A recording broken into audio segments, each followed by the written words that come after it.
ఈ దిన వాగ్దానం యెషయా గ్రంథం 40వ అధ్యాయము 31వ వచనము. యెహోవా కొరకు ఎదురు చూచువారు నూతన బలము పొందుదురు. వారు పక్షిరాజు వలె రెక్కలు చాపి పైకి ఎగురుదురు, అలయక పరిగెత్తుదురు, సొమ్మసిల్లక నిలిచిపోదురు. పక్షిరాజు ఎంతో పైకి ఎగురుతుంది.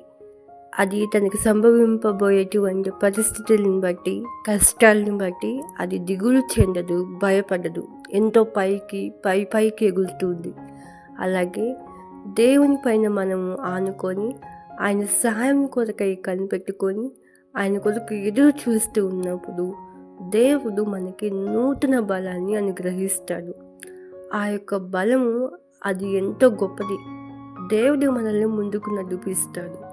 మనము ఏ విషయం గురించి దిగులు చెందము, భయపడము, సమస్యలము, అలసిపోము. ఎందుకంటే మనము మన జీవితాల్లో దేవునికి చోటిచ్చి ఆయన హృదయానుసారంగా జీవించినప్పుడు ఇటు గొప్ప అనుభూతి మనకి కలుగుతుంది.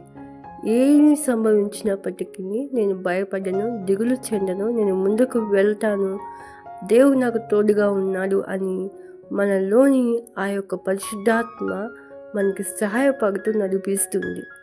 అలాగే ఈ జీవితంలో మన దేవునికి చోటిచ్చి ఆయన హృదయానుసారంగా ఆయన చిత్తానుసారంగా జీవిస్తూ ముందుకు కొనసాగుదాము. ఆయన మనల్ని నడిపిస్తాడు, అంతవరకు నడిపిస్తాడు. మనకు నూతన బలాన్ని, శక్తిని, దేనినైనా ఎటువంటి కష్టమైనను ఎదుర్కొనే శక్తిని, జయించే శక్తిని దేవుడు మనకు అనుగ్రహిస్తాడు. కనుక ఈ వాగ్దానంను గట్టిగా చేత పట్టుకొని ప్రార్థిస్తూ ముందుకు కొనసాగుదాం.